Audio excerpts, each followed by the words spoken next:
They agreed to go to the coach's farewell party, but Mork suddenly gets a call from Porche asking for his help. They doesn't push him and asks G to pick himself up for the felicitation, while Mork goes to pick up Porche. Because her boyfriend cheated on her, she decided to move out of their house. She was worried that Mork would strike when he met the scummy too and wasn't going to let him help. She wanted to move while the person wasn't home, but she didn't expect to be run into by a scumbag anyway. She could only get Mork to help. It's true that you have to use force to clean up a scummy guy. Or did you hit him likely last time? Fearing that Porche would continue to be harassed by him, Mork picked her up. She stayed in her original sister's room, but he was told another bad news. Porche is pregnant. She plans to have the baby and raise it on her own. On the other side, Day arrives at the bar with G, and she tells everyone about Day ahead of time. People didn't act surprised, just a lot of demeanor or talking. They're all inevitably wary of upsetting Day. Day does his best to mitigate any embarrassment, so as not to embarrass anyone, but his inner fear of unfamiliar surroundings and strangers hadn't actually diminished at all. He went into the restroom and couldn't get his bearings, eyeing a confrontation with the people inside. Mork swoops in and solves the problem at hand, and Day relaxes when his voice is heard. It was only when he was back at the table again, with Mork by his side, that he felt like he had come to life. He also provoked Mork to go on stage and sing. Mork sings songs they listened to while driving. At that time Mork said he didn't like it, but sang it in front of everyone at that point. Even G could tell he was singing today. Day has heard many people say that Mork is handsome and he wants to see Mork's face. After the party, the group took pictures and called up Mork. He stood next to Day and silently wrapped his arms around Day's waist. On reaching home, Mork is worried about a drunk Day, so he stays at home. They flipped the picture taken from his cell phone, but even if he put it to the max and put his face to the screen, he couldn't see his face. So while Mork was asleep, he took special eye drops, thinking himself careful. He patted over next to Mork and got a closer look at his face. It is indeed as handsome as they say, but he doesn't realize that Mork is just pretending to be asleep and Day's every move is all in his eyes. Day and Mork have made substantial progress in their relationship. After last night's tryst, Day is willing to call Mork brother, though again, it was only after his teasing that he was willing to talk. What gives Day a good deal on the novel? Day is a lot like the characters in the novel, but they are all gradually healing themselves,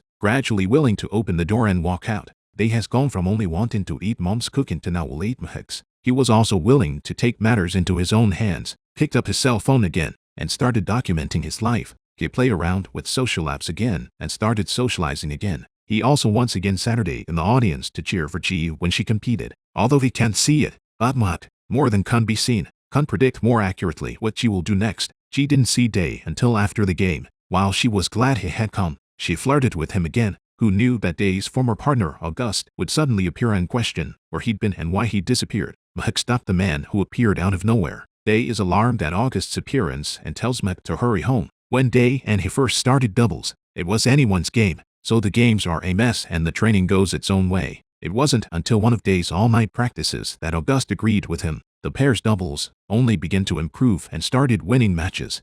Ended up getting picked for the national team. But who knew Day would have such a change of heart? He hid it from everyone, including August. He wanted to get the donation, change back to his old self, and return to them afterward. This run-in was not expected by anyone, but it also made Day recognize the fact that they couldn't go back. Mork doesn't comfort people. He only makes good food for Day. He makes the fried rice he used to make for his sister. And Day realizes he had a sister. Realizes she passed away. A lot of it really isn't about not appreciating it when you have it. Rather, it's the moment you lose it that you realize you won't have it again. That's why it's so important to appreciate the moment and do what you want to do. Day musters up the courage to go back to August, even though he probably already knew about himself. They wanted to tell him all about it in person. Day only eats at home and he doesn't eat with anyone else except Mork. So when August asks him out, he subconsciously declines. He didn't want to look sloppy in front of August, but Mork made the appointment for him anyway. To keep Day from losing face in front of August, Mork trains him to eat. Since he was used to eating at home,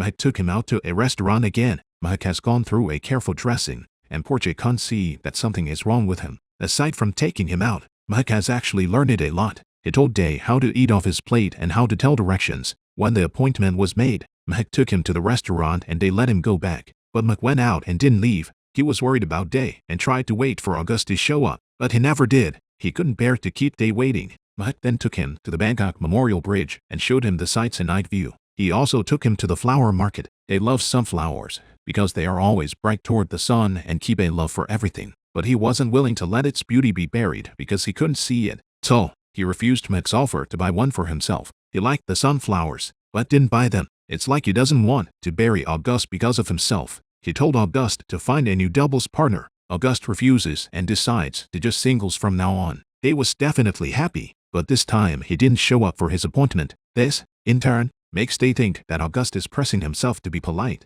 He was not only just disappointed, but more than that, he regretted it. He regrets not confiding in Auguste when he could see it. Mek was going to take a sunflower to cheer him up, but the moment he took it out, he saw Auguste behind Day. All he could do was hide the flowers behind his back. Auguste heard everything but just shook his head and left, like the sunflower that was left in the chair, not in the hands of the person he was supposed to be in. No identity. Standing silently behind guard, Mek really nailed the sunflower language. Auguste didn't show up for his appointment, but he came to Day's house the next day. He explains to Day that he didn't show up for his appointment because he fell on his hand and went to the hospital, but Mek knew it was just an excuse he made. He obviously went to the restaurant, but Day didn't know, and Mek saw how happy he was and didn't tell Day the truth despite his own discomfort. Mek can't ignore his emotions as long as Day is happy. Mr. Aon invites Day to go for a run, and Day worries that he won't be able to run. Auguste just said he could be his pacer and take him on a run. Day was looking forward to going for a run and started getting his shoes ready, but the ones he loved so much were worn out.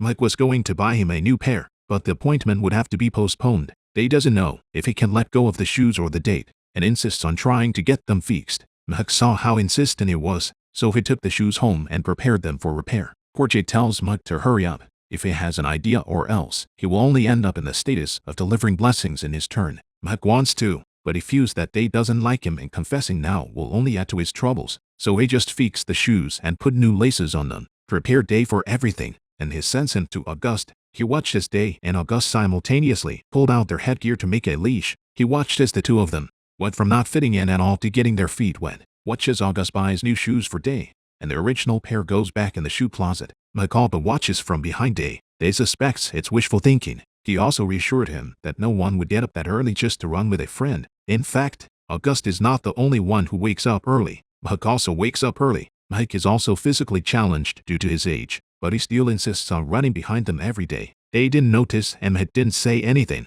He just wanted to pay in silence. They tried to ask Auguste out to dinner, but he had to train and declined. Rejected. Day was unhappy all day. When I got home in the evening, my mom made delicious dishes to celebrate Day's birthday early. Since it was Day's birthday in a couple of days, his mom had worked that day and couldn't be with him. When Mek found out, he asked him to have dinner with him that night. Mek gets Day styled and takes Day to the ready restaurant. The sudden sound of a salute startles Day as he finds it strange. Mek explains to him that it's everyone in the badminton club celebrating his birthday, and it was all prepared by Auguste without Day's knowledge. As a surprise for him, Auguste took Day from Mek, and it was all he could do to let go. Mek watched him having so much fun among his friends and silently withdrew. Auguste takes him a piece of cake and also tells Mek that he can't go back and will take Day home himself. Mek annoyingly asks a passerby for a cigarette, but presses it out after only one drag. He went to the flower market alone, bought one of Day's favorite sunflowers, went to the bridge again alone. Day asks about Mek and she says she saw him smoking outside. Day is weird. He obviously quit and doesn't understand why he started smoking again.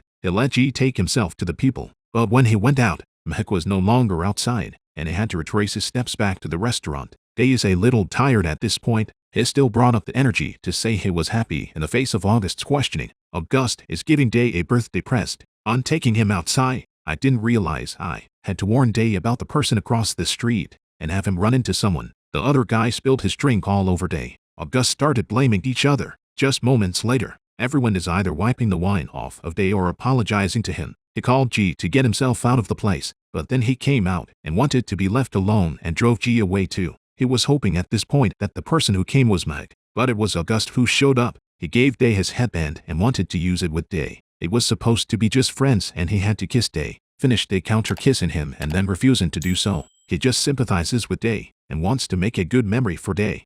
Mek isn't the only one who wants to beat him up, but Day stopped Mek. Mek then takes Day to a rooftop. He used to be a mouthy rich young man, and a lot of people didn't like him, but now everyone is treating him kindly, for no other reason than people just pitied him. It also gave him the illusion that everyone was sympathizing with him, but he forgets that Mek has treated him like a commoner from the beginning. Throughout all that time together, he was doing his best to set Day straight about his wrong ideas. He's never had any sympathy for Day, whether it's looking the other way at first or taking care of it later. He's learning a lot about caregivers all just so that Day doesn't continue to be so closed off to himself. The ensuing understanding of Day has made him even more attracted to the stubborn yet lovable man, and Day accepted his dependence on Mek for so long. He'd also long ago fallen for his attentiveness and patience with himself, and the way he got along differently than the others. It's just that he's temporarily blinded by his former feelings. Day really is in love and doesn't know it. Day is too surprised by Mek's actions to speak, but he didn't know what to do. Say he doesn't like Mek,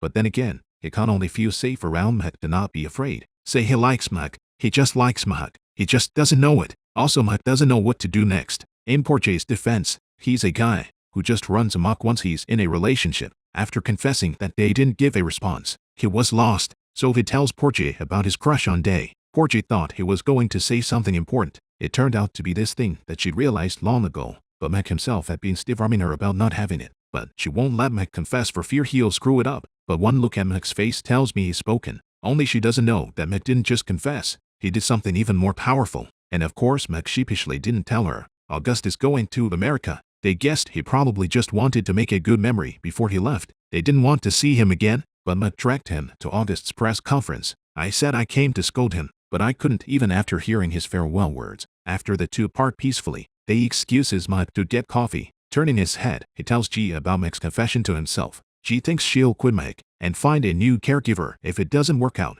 How can Day agree to that? He just warns Mek sternly not to do anything out of character. Thinking he was worried, Mek decided to resign on his own accord. Unexpectedly, Day says he just doesn't like Mek but wants Mek around. Mek is confused. Mek understands. Mek is happy. He knew Day was probably confused even now, but by allowing himself to remain by his side, he allows Day to see himself, and it's not as if Day is completely devoid of feelings for himself right now. When August leaves, Day's lead will have to be replaced. Mek won't have to bear the brunt of it. Stumbling at first, Day irritates Mek by saying August leads better than he does. Mek, of course, is not happy and takes the opportunity to exchange the shoes August bought him for the ones he fixed for him. Day knows it by heart, but still keeps saying he'll fire you if you cross the line again. Mek would often read to him to listen. Having said that, he didn't rampage like Porche said he would though, but he's also doing things a lot more boldly. Day falls asleep listening to the book, and Mek can guess that he's pretending to be asleep. Just that one sentence. Look at how sweet it made our day.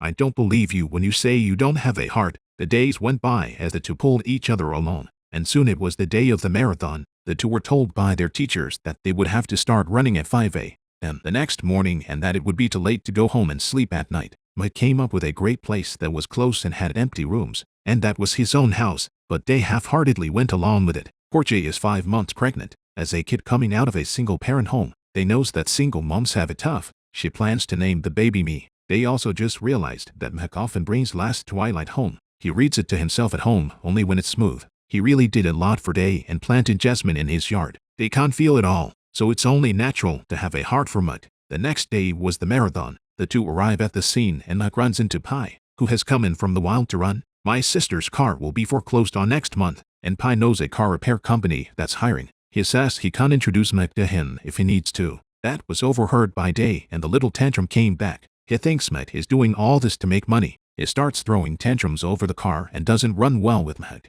Mek realized with hindsight that he was angry about that comment, so he decided he was going to beg for a relationship with him after the run to the finish line. But Day stopped at the last step and let go of the headband. They took the final step when Mek thought he was still going to reject himself. The two of them, with their mom's approval and Knight's acquiescence, the duo walked and played along the way to their teacher's wedding. At first Mom didn't agree, because Day suddenly had blackness in front of her eyes last time. After an examination, the doctor said the damage to his cornea was getting worse. Based on past cases, it's about 3 months away from total blindness. The doctor's advice is to do whatever you want to do. Mom was worried that something would happen to him if he went away and never agreed to Day going to his teacher's wedding. All I could think of doing was to beg his mom, just before he can carry out his actions. Knight comes to tell the two that Mom has agreed, but only if Knight takes it out, and Day doesn't want to go as soon as he hears about it. After Mek's persuasion, he reluctantly agrees. Teachers don't want any other gifts for their weddings, just their favorite books from their guests,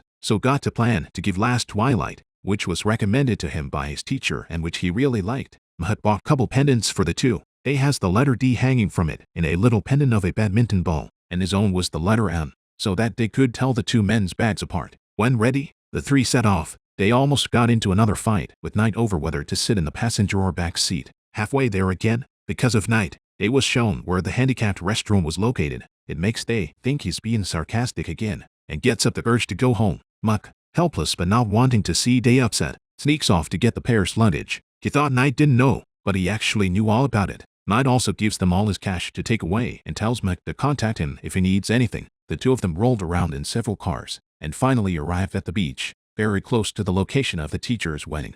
They couldn't see, but he could feel the calm of the sea and the position of the sun. He could feel Muck's feelings too. A lot of things don't require eyes to see, they require the heart to feel.